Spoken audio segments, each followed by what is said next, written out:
Talk about what you stressed today in practice more than anything. You know, we just had a mock-up of what we could, simply generate something that the Celtics do on the court and try and get guys to go through those kind of motions and actions.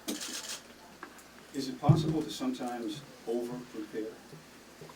I don't think so. I think that, you're still reacting and playing ball and doing that stuff. But I think, a team prepared is obviously the end goal of this game. Are you personally looking forward to this? Is this sort of like your favorite time of the year? You had mentioned earlier that you talked about Charlotte being maybe not the best place to be in the middle of February, blah, blah, blah. But this is, Oh, yeah. you know what I mean? You remember that? Yeah, okay. No offense at Charlotte. I picked, Charlotte out of the hat, but Right. I don't know what a clear May or June looks like a lot of times. I mean, unfortunately, I hear it's spring and there are flowers, May flowers now. But I mean, we're busy with this basketball. It's intense. It's awfully intense, but yes, we enjoy it. Are you totally focused on what the defensive matchup is going to be for you guys? We really looking at all aspects, not only our matchups, but how to score, what we have to do, the actions, and create things for us. We know that everybody's got to contribute, and we have to find a way to get that done. Specifically with Rondo's matchup, is that something you looked at with putting Fisher on, or Kobe, or a combination? Yeah, we have about 4 guys that we consider could play him, so we just look at that. Yeah. Shannon played him the last time we met, Fish played him, Jordan's played him, Kobe's played him. Phil, in terms of the adjustments you make throughout a series, how many do you kind of start out thinking, well, I'm going to hold this back for a game, and how much of it is just totally reactive to what you see on the court? This is a team that will try and create mismatches or, unbalance your team a little bit and pick away at what they consider the weak areas and territories. So, you have to make adjustments during the course of the game, but that doesn't prepare you for, how the next game will go or whether they'll change up or go differently. So, we just have to be prepared to do the things to make adjustments. So Ron just kind of showed a sign of the player he was to become in that Game 6 in 2008 and only blossomed since then. How much are you guys keying in on him heading into the series?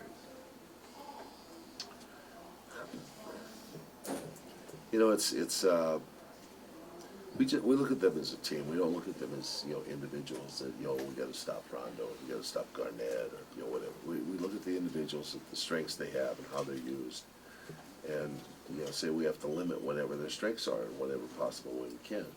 If we turn the ball over or if he gets rebounds, he's going to score in transition. That's what he does. He's great at that.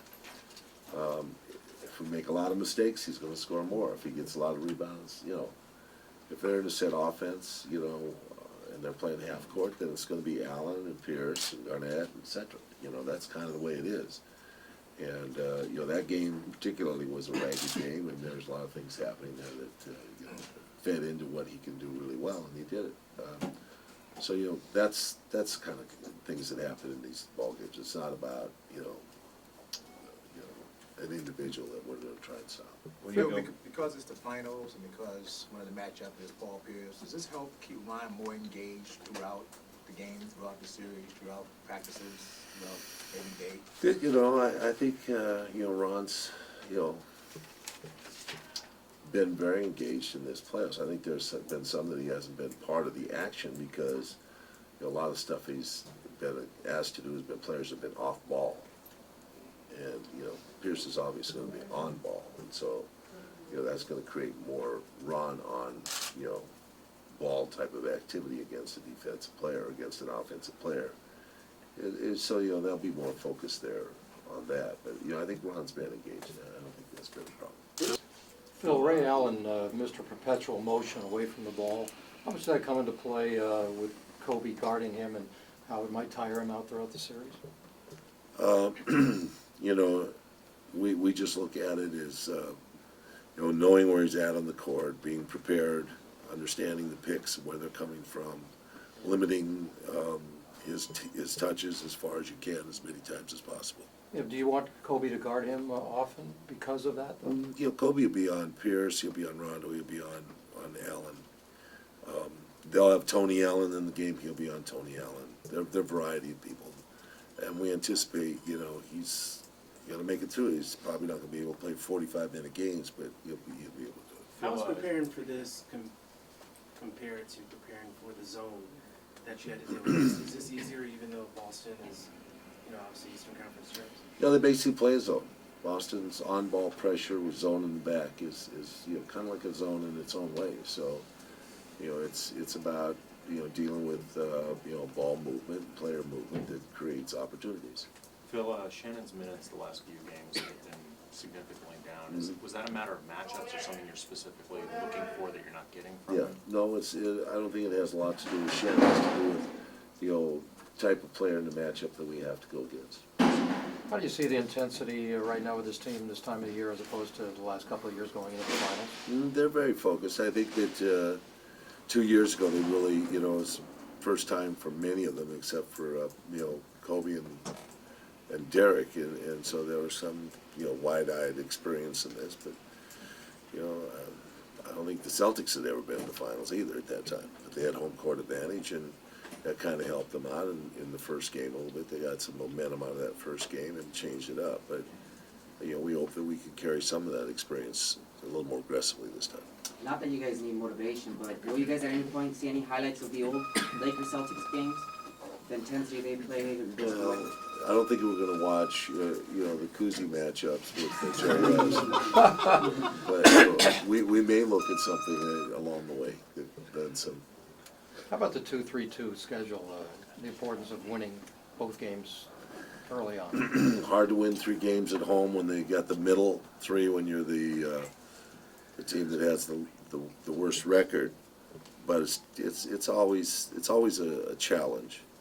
You want to preserve home court advantage. You know that if you lose one, you could get, you know, swept at the home court. But it's not too many teams have been able to win those 3 games in the middle of a series. Having Ron and Drew, even the place he's at right now, how much different is the makeup of this team physical-wise? I mean, how much do you get? Well, we're not as quick, or we don't have the speed, but we do have a little more Braun You and mentioned Ron. Do you expect your reserves, do they have to have a more of an impact in this series, at least on the scoreboard with points than they did previously against They may. I'm not sure. I can't predict that and predict it.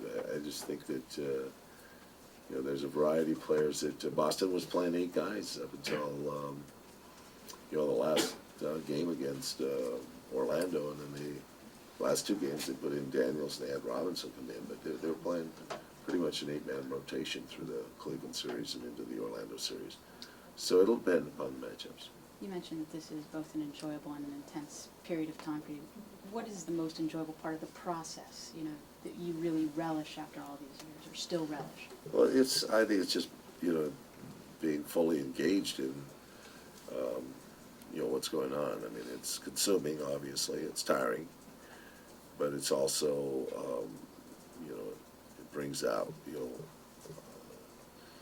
some of the things that, you know, just subconsciously they're thinking about it, you know, waking moments, sleeping moments that, you know, pervade your subconscious that come, you know, floating up. And so it's like, you know, past history that you think about something that was done 20 years ago or 15 years ago. And that's kind of unique and it's kind of fun to experience. What about the intense part of it? Does it get any easier over the years with No. experience? Is there anything? You know, some of those waits, you know, until 9 o'clock games at night. I mean, you know, you wait around all day, you know, for a game to appear, and then, you know, you're going into a madhouse. You know, it's just, it's a long, intense period of time of, you just have to have good books to read. What's the current, Oh, I'm reading one of Stieg Larsson's books that's pretty, you know. Dragons, Hornet's Nest, Dragons? The Hornet's Nest. The Hornet's Nest, Yeah. the newest. Not as good. Well, you were asked yesterday about Kobe and like whether you think he wants to be seen as the best player. Yeah. How important is it to you in terms of how people view you relative to other coaches? It has nothing to do with anything. has nothing to do with it. I mean, every coach has his own, you know, goals, and that's to coach the team the best that he possibly could. One of my general managers, Jerry Krause, told me, you know, some guys do a great job with a 20-win team, and some guys do a average job with a 50-win team. I mean, that was kind of taking me down a step or two, so I wasn't too full of myself. But I mean, you know, that's it's very true.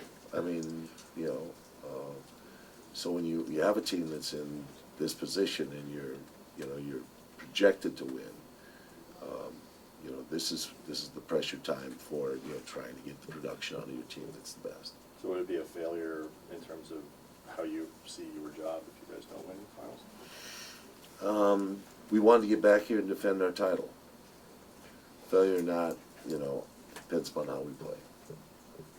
Coach, you mentioned that in the intensity of the playoffs, memories come back to you from 15, 20 years ago of past games. What teams does this current Celtics team remind you of that you played in the Bulls time?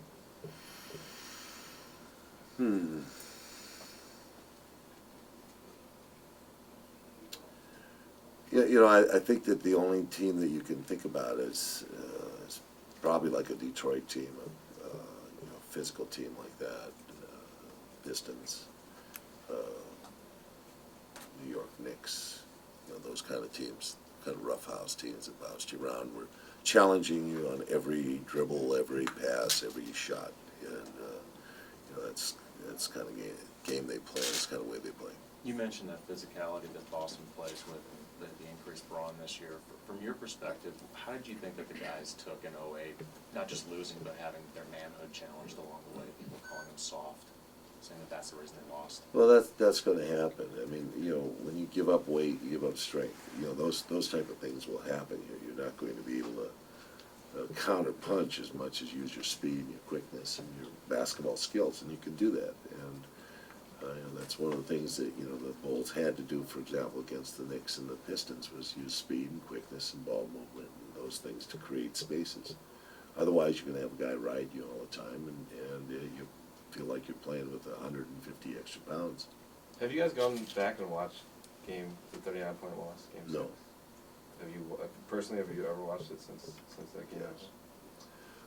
That's one of the things our coaching staff does, is we watch the last game of the previous year when we start the next season.